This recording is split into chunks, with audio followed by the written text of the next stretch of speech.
Hi there, I'm Carol from Lumix Cameras, and in this video I'd like to show you how to use your Lumix camera as a webcam, and that will allow you to go from this to this. So let's get started. Make this work. So the first thing you've got to do is to download the software from our website. To do that, you will need to have the serial number of your camera and put that onto the page. Once you've done that and downloaded it, you can then follow the instructions on our page to install it onto your computer. It's available for both the Mac and for Windows. So once you've installed your software, it's time to set the camera up. Now this is something you do once when you set the camera up as a webcam, and then it's there ready for use. Before we can get into the menu side, we need to do a couple of things to the physical camera. First thing is on the top dial to put the camera into movie mode. Once you've done that, the second thing you need to do on the back of the camera is to put the dial for autofocus into autofocus continuous. Now I'm showing you this on the back of the G camera, the G9. On the S cameras, it's a very slightly different dial and it just says S and C. Once you've done that, you're then ready to go into the menus. So once you're in the menus by pressing the menu button, we're then going to make a couple of changes just to make sure that the camera is ready.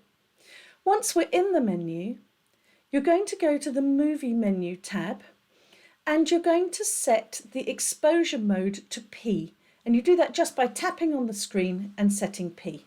Once you've done that, you're then going to go into the movie mode, movie camera mode, and in there you're going to set the record quality. Now here I've set the record quality to 25p Full HD. And also you're going to set the continuous AF mode into mode 2. Now once you've come out of the menu, it's time to go into the quick menu button. You press the Q menu button on the back of the camera and we're going to make a few changes in here. So the Q menu button allows you to make changes to the white balance, the auto and the auto ISO. And it looks like this on the back of the G. On the S camera it looks slightly different, but the basic items are the same. The first thing we're going to do is we're going to change the type of focus menu. It's simplest to set this up into face tracking mode, which will allow the camera to track where you move within the screen and keep it on your face. If you are going to be demonstrating items, then it's probably better to move into either the custom multi and set yourself a nice blob, or the square mode and set yourself a fairly large square so that when you put items up in front of the camera, they will come into focus. Once you've done that, you're going to go into the ISO mode and you're going to choose Auto ISO. And in the menu, in the white balance, you're going to just choose Auto White Balance generally. I'm actually going to choose Auto White Balance Warm. Once you've set up these settings, these are the first time that you do it. As you get to know the camera and your environment, you might want to set some of these settings slightly differently. Once you've done the setup on the camera, it's time to connect the camera to the computer. It's always best to use the USB cable that came with the camera, turn the camera off, and then connect the camera to the computer.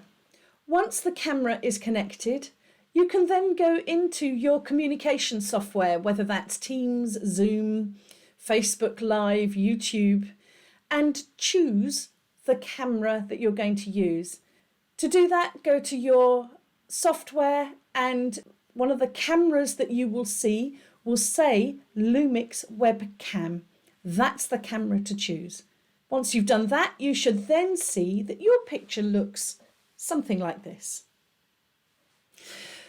So finally, here's a few little extra tips to help you make your webcam experience look as professional or as sophisticated as possible. These are also things that Bermingham Cameras can help you with in terms of accessories such as lighting and sound, and also the lenses and the camera itself. Bermingham can do excellent deals on cameras and lenses and accessories for webcam. I'm using very unsophisticated lighting here. I've got an angle poise light on the left-hand side.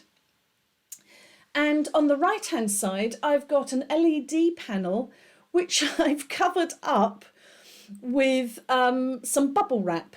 That's because that LED panel is very old and the light is very hard.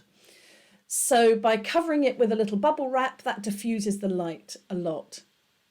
The other thing I do is that I'm using a USB microphone. The sound does not come across your USB from the camera, so you will need to use either a USB microphone or the microphone in your computer.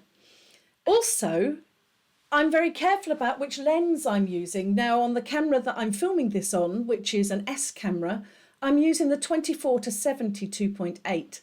And that allows me to have lovely blurry backgrounds without having to resort to filters on the webcam. And that gives a much more sophisticated look.